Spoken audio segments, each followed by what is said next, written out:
माननीय सदस्यगण,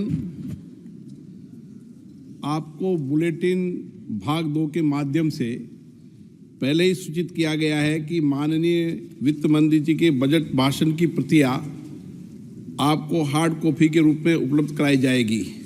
अतः बजट प्रस्तुत हो जाने के पश्चात माननीय सदस्य बजट भाषण की प्रति प्रकाशन काउंटर से प्राप्त कर सकते हैं। आपको ये भी सूचित किया जाता है कि माननीय मंत्री द्वारा बजट प्रस्तुत किए जाने के पश्चात उसे मेंबर पोर्टल पर भी उपलब्ध करा दिया जाएगा। माननीय वित्त मंत्री जी,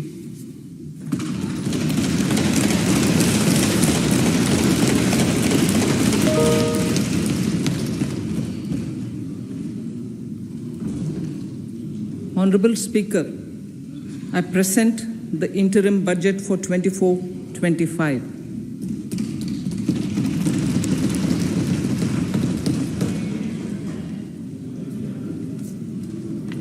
The Indian economy has witnessed profound positive transformation in the last 10 years. The people of India are looking ahead to the future with hope and optimism. With the blessings of the people, when our government, under the visionary and dynamic leadership of Honorable Prime Minister Shri Narendra Modi, assumed office in 2014, the country was facing enormous challenges. With Sabka Saath, Sabka Vikas as its mantra, the government overcame those challenges in right earnest. Structural reforms were undertaken. Pro-people programs were formulated and implemented promptly. Conditions were created for more opportunities for employment and entrepreneurship. The economy got a new vigor. The fruits of development started reaching the people at scale. The country got a new sense of purpose and hope. Naturally, the people blessed the government with a bigger mandate. In the second term, our government, under the leadership of Honorable Prime Minister, doubled down on its responsibilities to build a prosperous country with comprehensive development of all people and all regions. Our government strengthened its mantra to Sabka Saath, Sabka Vikas and Sabka Vishwas. Our development philosophy covered all elements of inclusivity, namely social inclusivity through coverage of all strata of the society, and geographical inclusivity through development of all regions of the country. With the whole of nation approach of Sabka Prayas, the country overcame the challenges of once in a century pandemic, took long strides towards Atmanirbhar Bharat, committed to Panch Pran, and laid solid foundations for the Amrit Kal. As a result, our young country has high aspirations, pride in its present, and hope and confidence for a bright future. We expect that our government, based on its stupendous work, will be blessed again by the people with a resounding mandate. Inclusive development and growth. Our humane and inclusive approach to development is a marked and deliberate departure from the earlier approach of provisioning up to village level. Development programs were thus provisioned. In the last 10 years, however, have targeted each and every household and individual through housing for all, Har Ghar Jal, electricity for all, cooking gas for all, bank accounts and financial services for all in record time. The worries about food have been eliminated through free ration for 80 crore people. Minimum support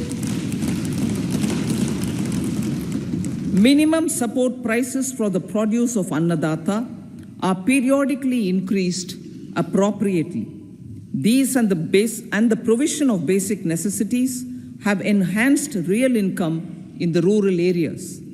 Their economic needs could be addressed, thus spurring growth and generating jobs. Social justice. Our government is working with an approach to development that is all-round, all-pervasive, and all-inclusive. Sarvangin, Sarvasparshi, or Sarvasamaveshi. It covers all castes and people at all levels. We are working to make India a Vikasit Bharat by 2047. For achieving that goal, we need to improve people's capability and empower them. Previously, social justice was mostly a political slogan. For our government, social justice is an effective and necessary governance model. The saturation approach of covering all eligible people is the true and comprehensive achievement of social justice. This is secularism in action, reduces corruption, and prevents nepotism, prevents Bhai Bhatijawad. There is transparency and assurance that benefits are delivered to all eligible people. The resources are distributed fairly. All, regardless of their social standing, get access to opportunities. We are addressing systemic inequalities that had plagued our society. We focus on outcomes and not on outlays so that the social economic transformation is achieved. As our Prime Minister firmly believes, we need to focus on 4 major castes. They are Garib, Mahilaye, Yuva, and Annadata. Their needs, their aspirations, and their welfare are our highest priority. The country progresses when they progress. All 4 require and receive government support in their quest to better their lives. Their empowerment and well-being will drive the country forward. Garib Kalyan, Desh Ka Kalyan. We believe in empowering the poor. The earlier approach of tackling poverty through entitlements had resulted in very modest outcomes.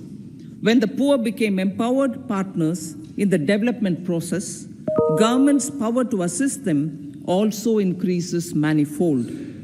With the pursuit of Sabka Saath, in these 10 years, the government has assisted 25 crore people to get freedom from multi-dimensional poverty. Our government's efforts are now getting synergized with energy and passion of such empowered people. This is truly elevating them from poverty. Direct benefit transfer of 34 lakh crore rupees from the government using PM Jan-Dhan accounts has led to savings of 2.7 lakh crores of rupees for the government. This savings has been realized through avoidance of leakages prevalent earlier. The savings have helped in providing more funds for Garib Kalyan. PM Swanidhi has provided credit assistance to 78 lakh street vendors. From that total of 78 lakh street vendors, 2.3 lakh have received credit for the 3rd time. PM Jan-Man Yojana reaches out to the particularly vulnerable tribal groups who have remained outside the realm of development so far. PM Vishwakarma Yojana provides end-to-end support to artisans and craftspeople engaged in 18 trades. The schemes for empowerment of Divyangs and transgender persons reflect firm resolve of our government to leave no one behind. Welfare of Annadata. Farmers are our Annadata. Every year under PM Kisan Samman Yojana, direct financial assistance is provided to 11.8 crore farmers, including marginal and small farmers. Crop insurance is given to 4 crore farmers under PM Fasal Bima Yojana. These, besides several other programs, are assisting Annadata in food for the country and for the world. Electronic National Agricultural Market has integrated 1,361 mandis and is providing services to 1.8 crore farmers with trading volume of 3 lakh crores of rupees. The sector is poised for inclusive, balanced, higher growth and productivity. These are facilitated from farmer-centric policies, income support, promotion of technologies and innovations through startups. Empowering the Amrit PD, the Yuva. Our prosperity depends on adequately equipping and empowering the youth. The National Education Policy 2020 is ushering the transformational reforms. PM Schools for Rising India, PM Shri, are delivering quality teaching and nurturing holistic. The Skill India mission has trained 1.4 crore youth, upskilled and reskilled 54 lakh youth, and established 3,000 new ITIs. A large number of institutions of higher learning, namely 7 IITs, 16 triple ITs, 7 IIMs, 15 AIMS, and 390 universities have been set up. PM Mudra Yojana has sanctioned 43 crore loans aggregating to 22.5 lakh crores of rupees for entrepreneurial aspirations of our youth. Besides that, Fund of Funds, Startup India, and Startup Credit Guarantee schemes are assisting our youth. They are also becoming Rozgar Data.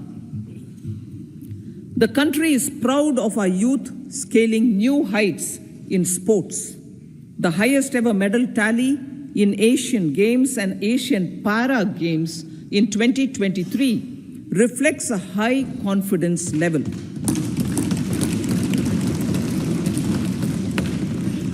Chess prodigy and our #1 ranked player Pragyananda put up a stiff fight against the reigning world champion Magnus Carlsen in 2023.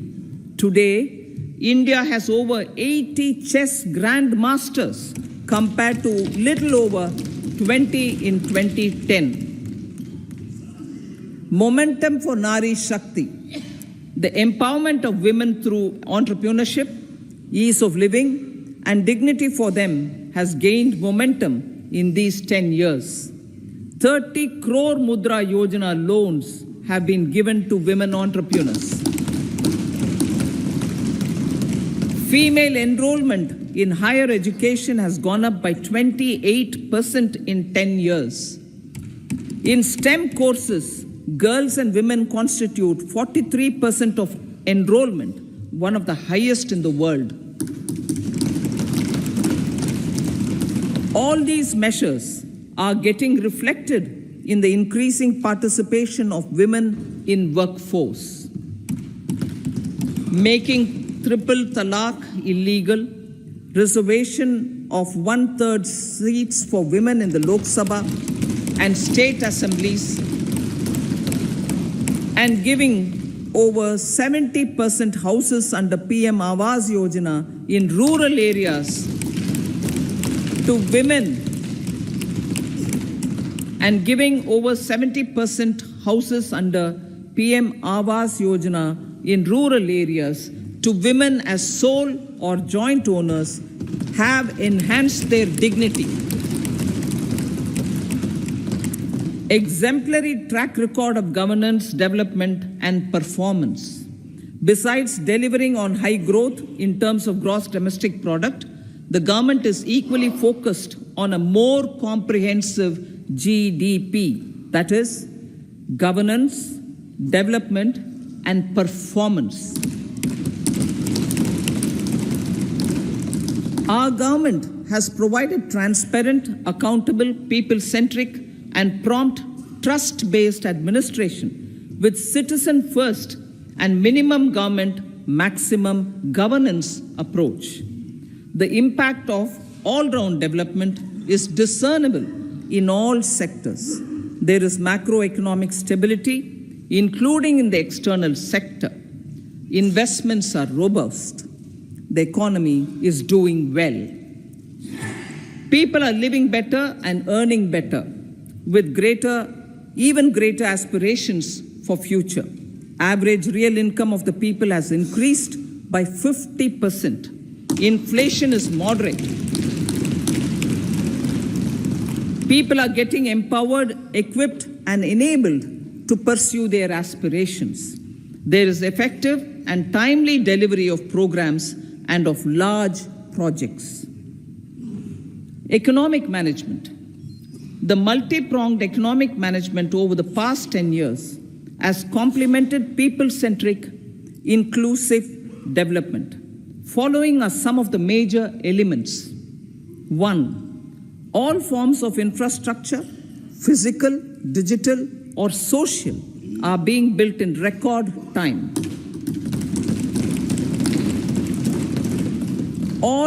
Number 2, all parts of the country are becoming active participants in economic growth.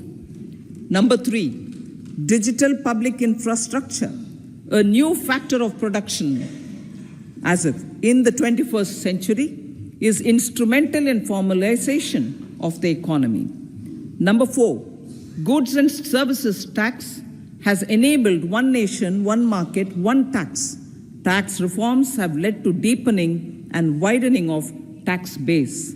Number 5, strengthening of the financial sector has helped in making savings, credit, and investments more efficient. Number 6, GIFT, IFSC, and the Unified Regulatory Authority, IFSCA, are creating a robust gateway for global capital and financial services for the economy. Number 7, proactive inflation management has helped keep inflation within the policy band. Now, the global context, Honorable Speaker, sir. Geopolitically, global affairs are becoming more complex and challenging with wars and conflicts. Globalization is being redefined with reshoring and friendshoring, disruption, and fragmentation of supply chains and competition for critical minerals and technologies. A new world order is emerging after the COVID pandemic. India assumed the G20 presidency during very difficult times for the world. The global economy was going through high inflation, high interest rates, low growth, very high public debt, low trade growth, and climate changes. The pandemic has led to a crisis of food, fertilizer, fuel, and finances for the world, while India successfully navigated its way. The country showed the way forward and built consensus on solutions for those global problems. The recently announced India-Middle East-Europe economic corridor is a strategic and economic game changer for India and others.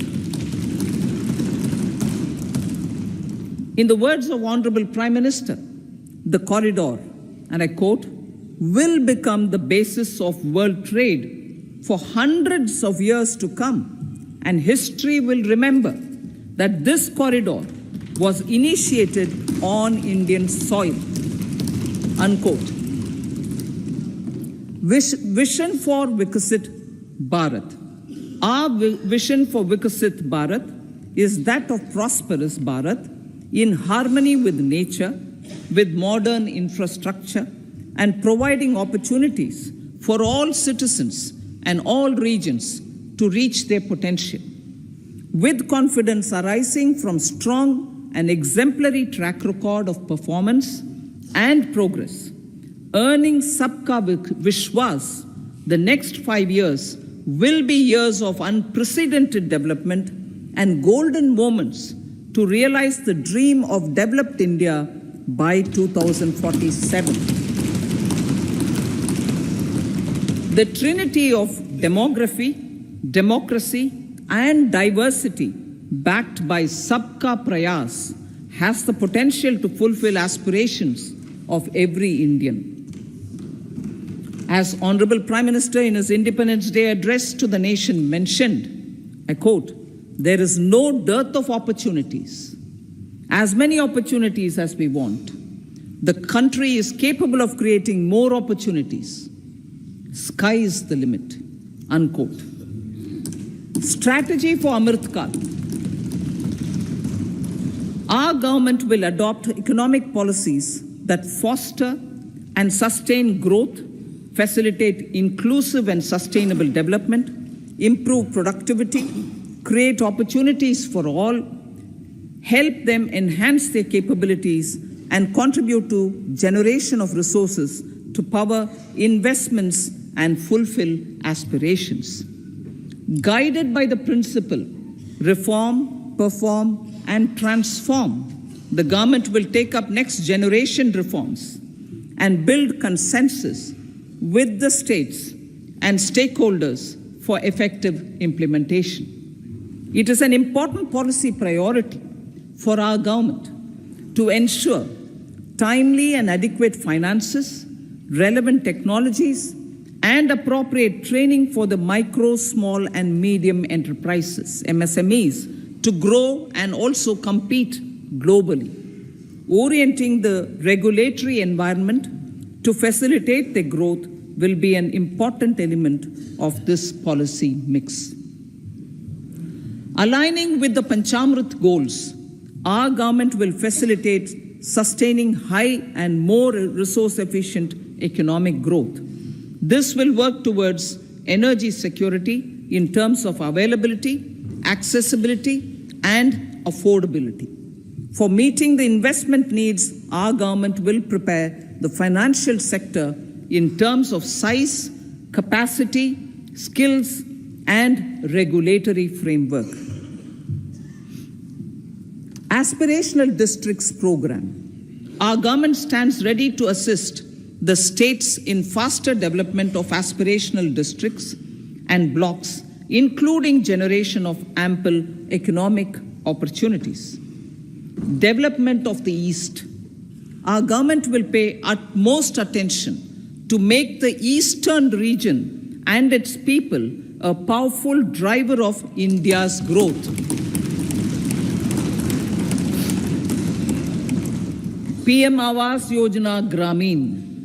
Despite the challenges due to COVID, implementation of PM Awas Yojana Gramin continued, and we are close to achieving the target of 3 crore houses. 2 crore more houses will be taken up in the next 5 years to meet the requirement arising from increase in the number of families. Rooftop solarization and Muft Bijli. Through rooftop solarization, 1 crore households will be enabled to obtain up to 300 units free electricity every month. This scheme follows the resolve of Honorable Prime Minister on the historic day of consecration of Sri Ram Mandir in Ayodhya. Following benefits are expected. Savings up to 15 to 18,000 rupees annually for households from free solar electricity and selling the surplus to the distribution companies. Charging of electric vehicles. entrepreneurship opportunities for a large number of vendors for supply and installation, employment opportunities for the youth with technical skills in manufacturing, installation, and maintenance. Housing for middle class. Our government will launch a scheme to help deserving sections of the middle class, and I quote from Honorable Prime Minister's words, living in rented houses or slums or chawls and unauthorized colonies, unquote, to buy or build their own houses. Medical colleges. Several youth are ambitious to get qualified as doctors. They aim to serve our people through improved healthcare services. Our government plans to set up more medical colleges by utilizing the existing hospital infrastructure under various departments. A committee for this purpose will be set up to examine the issues and make relevant recommendations. Cervical cancer vaccination. Our government will encourage vaccination for girls in the age group of 9 to 14 years for prevention of cervical cancer. Maternal and child health care. Various schemes for maternal and child care will be brought under one comprehensive program for synergy in implementation. Upgradation of Anganwadi centers under Saksham Anganwadi and Poshan 2.0 will be expedited for improved nutrition delivery, early childhood care, and development. The newly designed U-Win platform for managing immunization and intensified efforts of Mission Indradhanush will be rolled out expeditiously throughout the country. Ayushman Bharat. Healthcare cover under Ayushman Bharat scheme will be extended to all ASHA workers, to all Anganwadi workers and helpers. Agriculture and food processing. The efforts of value addition in agriculture sector and boosting farmers' incomes will be stepped up. Pradhan Mantri Kisan Sampada Yojana has benefited 38 lakh farmers and generated 10 lakh employment. Pradhan Mantri Formalization of Micro Food Processing Enterprises Yojana has assisted 2.4 lakh SHGs and 60,000 individuals with credit linkages. Other schemes are complementing the efforts for reducing post-harvest losses and improving productivity and incomes.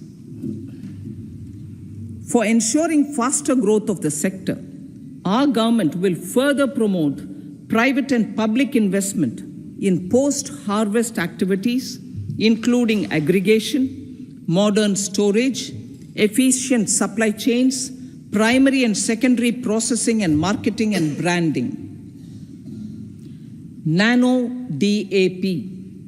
After the successful adoption of nano urea, application of nano DAP on various crops will be expanded in all agroclimatic zones. Atmanirbhar Oil Seeds Abhiyan. Building on the initiative announced in 2022, a strategy will be formulated to achieve Atmanirbharta for oil seeds such as mustard, groundnut, sesame, soya bean, and sunflower. This will cover research for high-yielding varieties, widespread adoption of modern farming techniques, market linkages, procurement, value addition, and crop insurance. Dairy development. A comprehensive program for supporting dairy farmers will be formulated. Efforts are already on to control foot and mouth disease. India is the world's largest milk producer with India is the world's largest milk producer, but with low productivity of milch animals.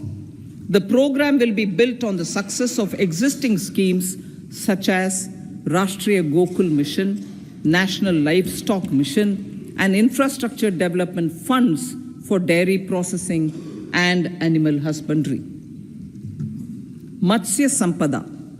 It was a government which set up a separate department for fisheries, realizing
tech-savvy youth.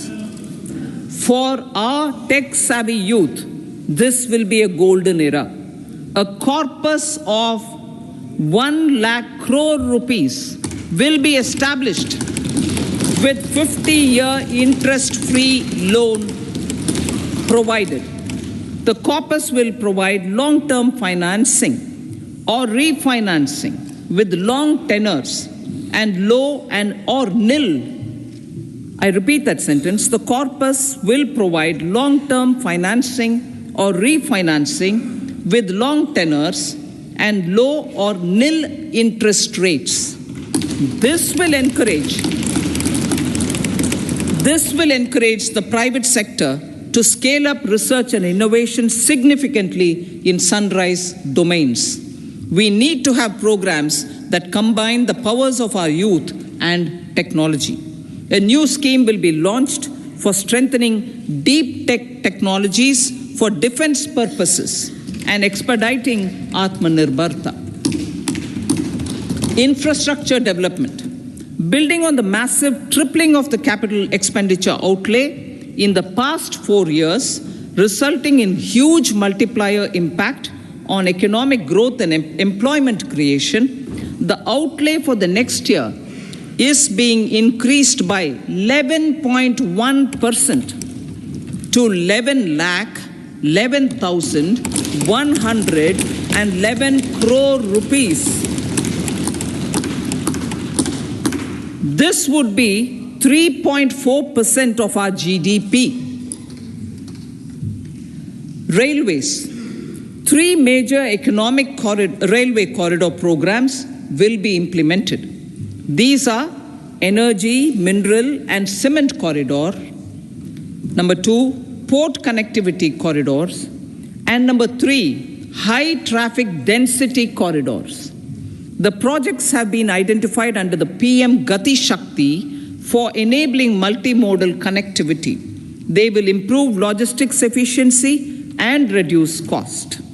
The resultant decongestion of the high traffic corridors will also help in improving operations of passenger trains, resulting in safety and higher travel speed for passengers.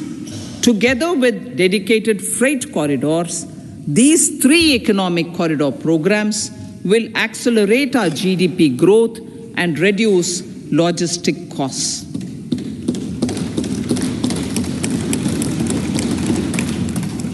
40,000 normal rail bogies will be converted to Vande Bharat standards to enhance safety, convenience, and comfort of passengers. Aviation sector. The aviation sector has been galvanized in the past 10 years.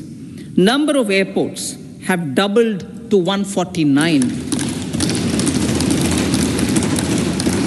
Rollout of air connectivity to Tier 2 and Tier 3 cities under UDAN scheme has been widespread.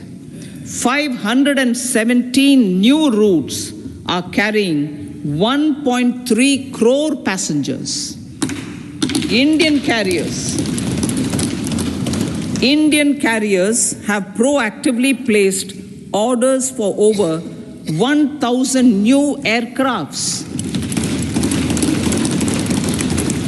Expansion of existing airports and development of new airports will continue expeditiously. Metro and Namo Bharat.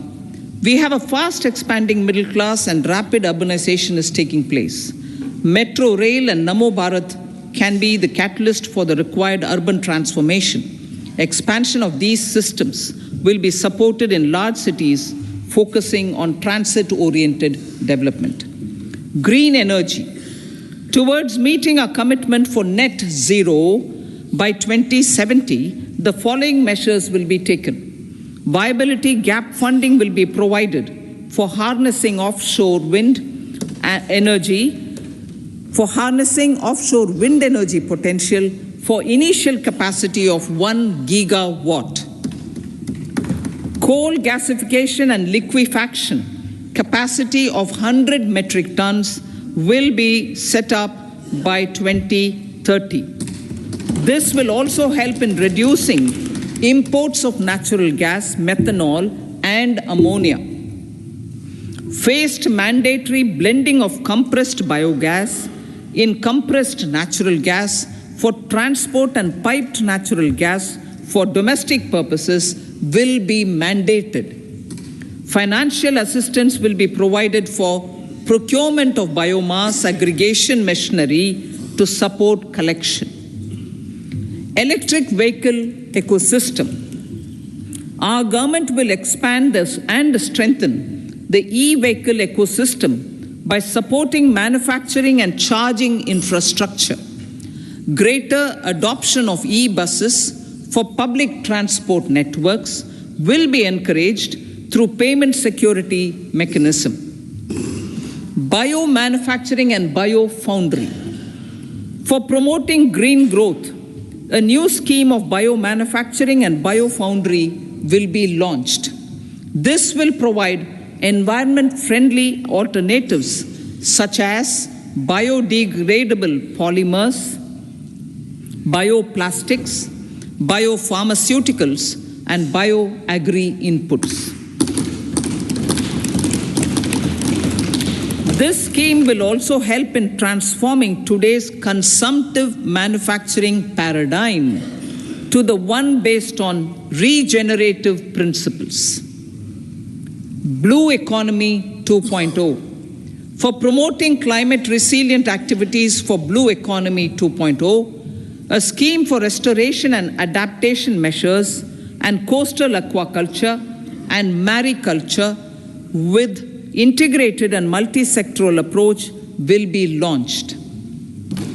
Comprehensive development of tourist centers. The success of organizing G20 meetings in 60 places presented diversity of India to global audience. Our economic strength has made the country an attractive destination for business and conference tourism. Our middle class also now aspires to travel and explore.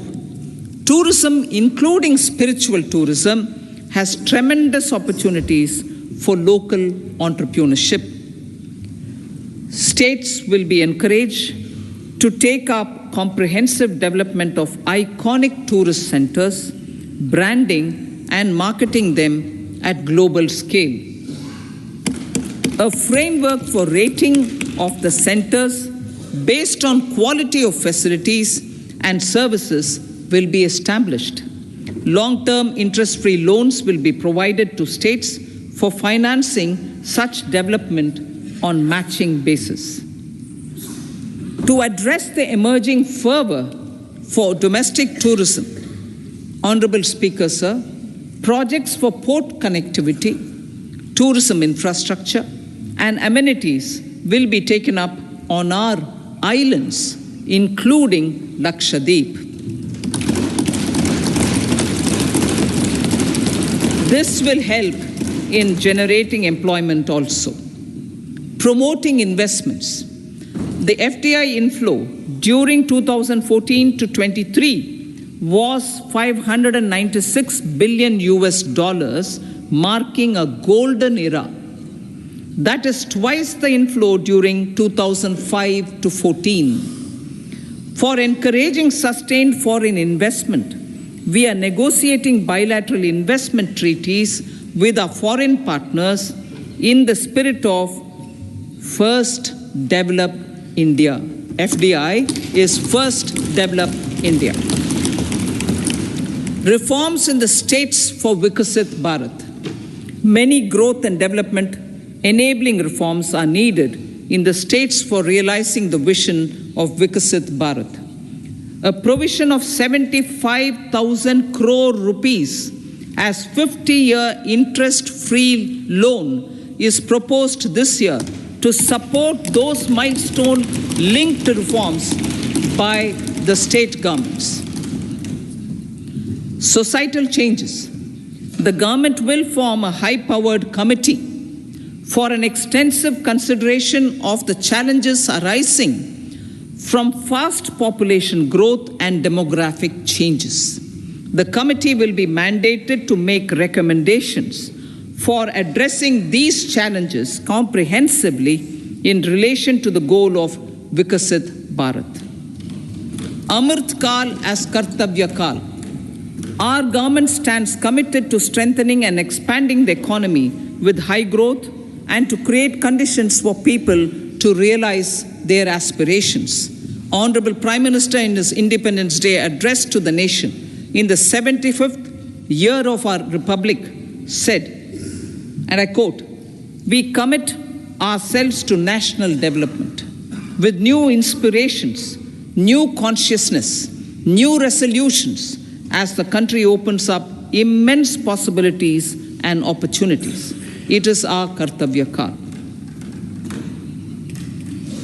Unquote. Every challenge of the pre-2014 era was overcome through our economic management and our governance. These have placed the country on a resolute path of sustained high growth. This has been possible through right policies, true intentions, and appropriate decisions. In the full budget in July, Honorable Speaker, our government will present a detailed roadmap for our pursuit of Vikasit Bharat.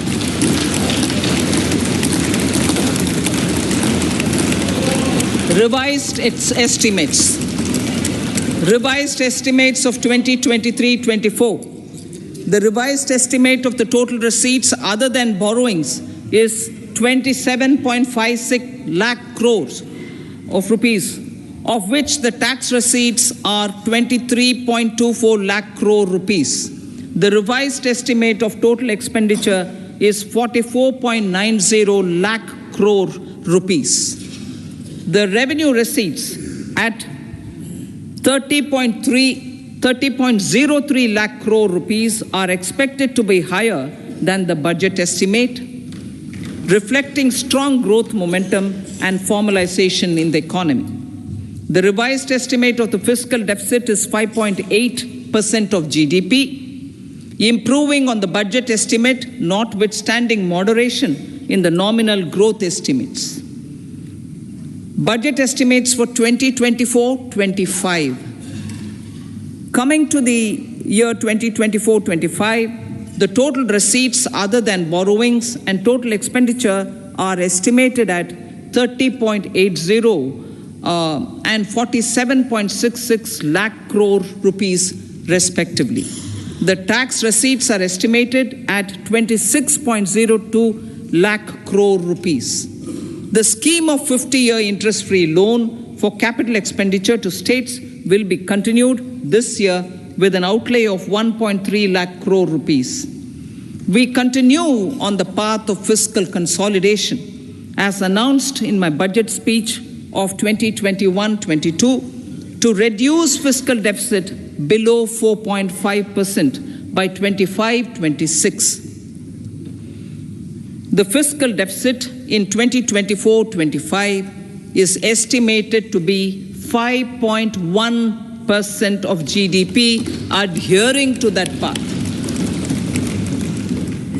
So the gross and net market borrowings through dated securities during 24-25 are estimated at 14.13 lakh crore rupees and 11.75 lakh crore respectively. Both will be less than that in 23-24. Now that the private investments are happening at scale, the lower borrowings by the central government will facilitate larger availability of credit for the private sector. Vote on account. I'll be seeking vote on account approval of the Parliament through the appropriation bill for a part of the financial year 2024-25. I will now move to Part B. Honorable Speaker, sir, over the last 10 years, the direct tax collections have more than trebled and the return filers swelled 2.4 times. I would like to assure the taxpayers that their contributions have been used wisely for the development of the country and welfare of its people. I appreciate the taxpayers for their continued support. The government has reduced and rationalized tax rates. Under the new tax scheme, there is now no tax liability for taxpayers with income up to 7 lakh rupees, up from 2.2 lakh rupees in the financial year 2013-14. The threshold for presumptive taxation for retail businesses was increased from 2 crores to 3 crores.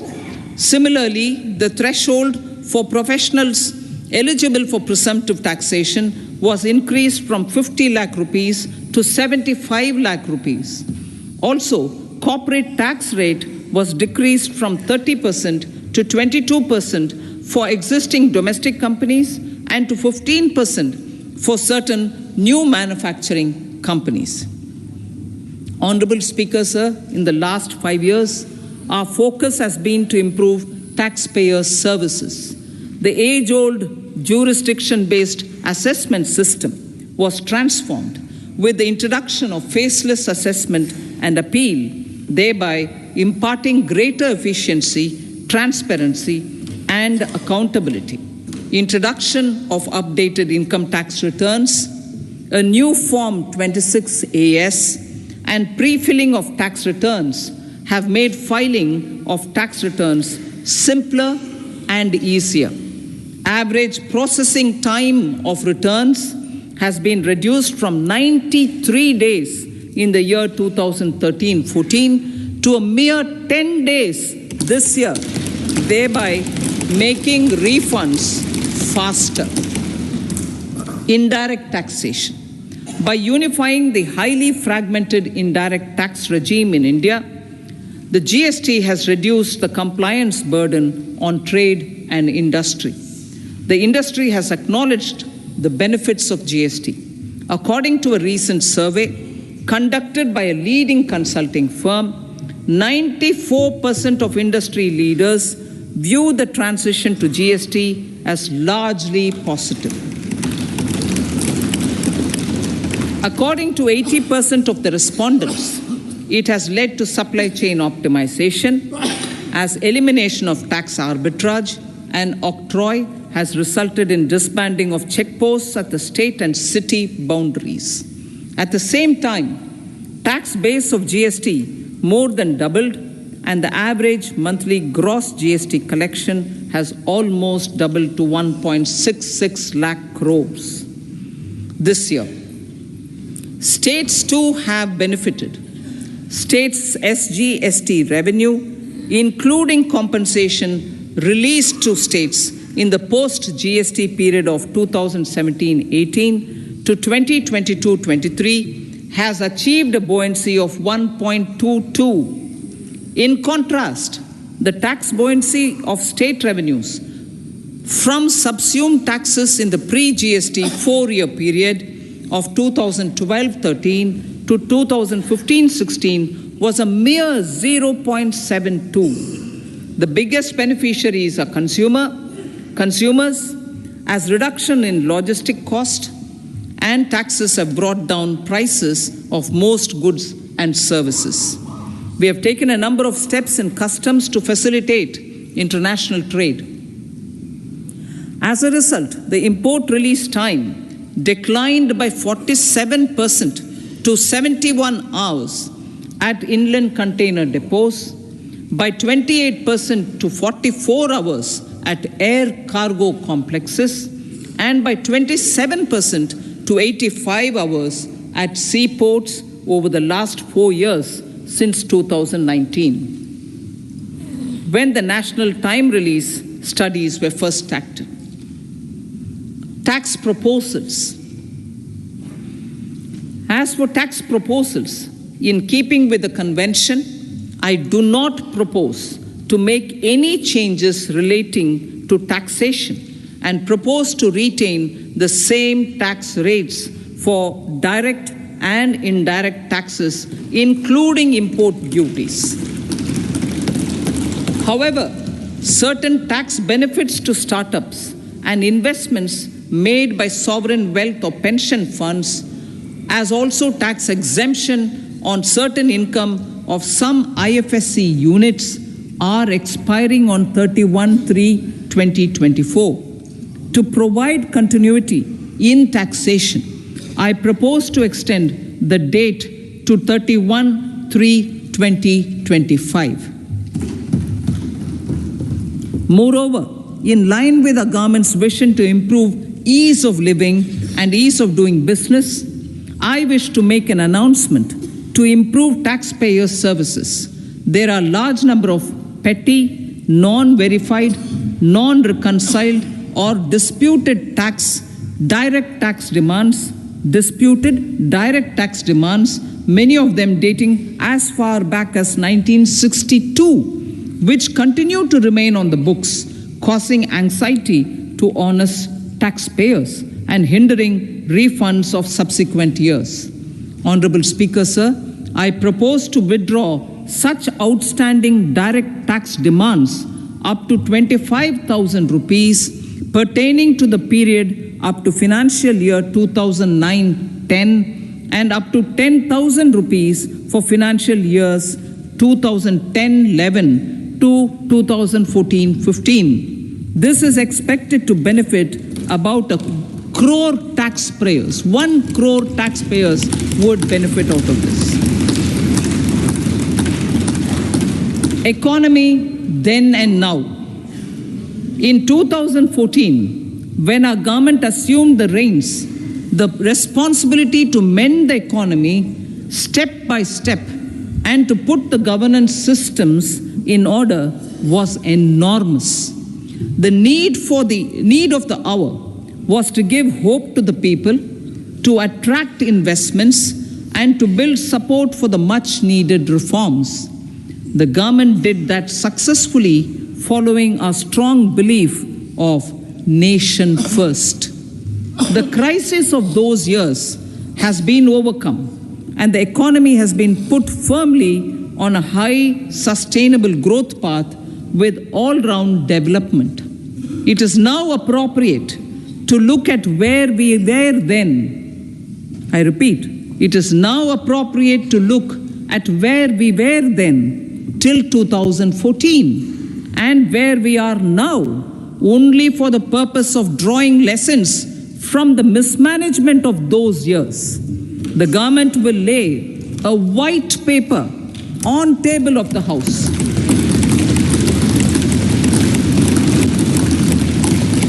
The exemplary track record of governance, development and performance, effective delivery and Jan Kalyan has given the government trust, confidence and blessings of the people to realize whatever it takes, the goal of Vikasit Bharat with good intentions, true dedication and hard work in the coming years and decades. With this, Honorable Speaker, I commend the interim budget to this august House. Jai Hind.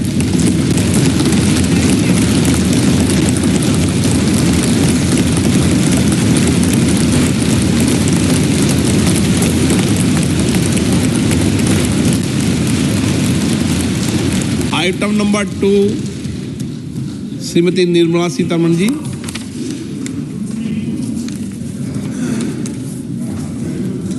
So, with your permission, I rise to lay on the table the following statements under Section 3(1) of the Fiscal Responsibility and Budget Management Act 2003, Medium-Term Fiscal Policy cum Fiscal Policy Strategy Statement and Macroeconomic Framework Statement. Item number 3, Srimati Nirmala Sitharaman ji. Sir, with your permission, I rise to move for leave to introduce the Finance Bill 2024. प्रश्न ये है कि विधेयक को पुनर्स्थापित करने की अनुमति प्रदान की जाए। जो सदस्य इसके पक्ष में हाँ कहें, जो सदस्य विरोध में ना कहें, मेरे विचार में निर्णय हाँ वालों के पक्ष हुआ, हाँ वालों के पक्ष हुआ। माननीय मंत्री जी विधेयक को पुनर्स्थापित करें। So I introduce the bill. सभा की कार्रवाई शुक्रवार दिनांक 2 फरवरी 2024 को प्राप्त 11 बजे तक के लिए स्थगित की जाती है।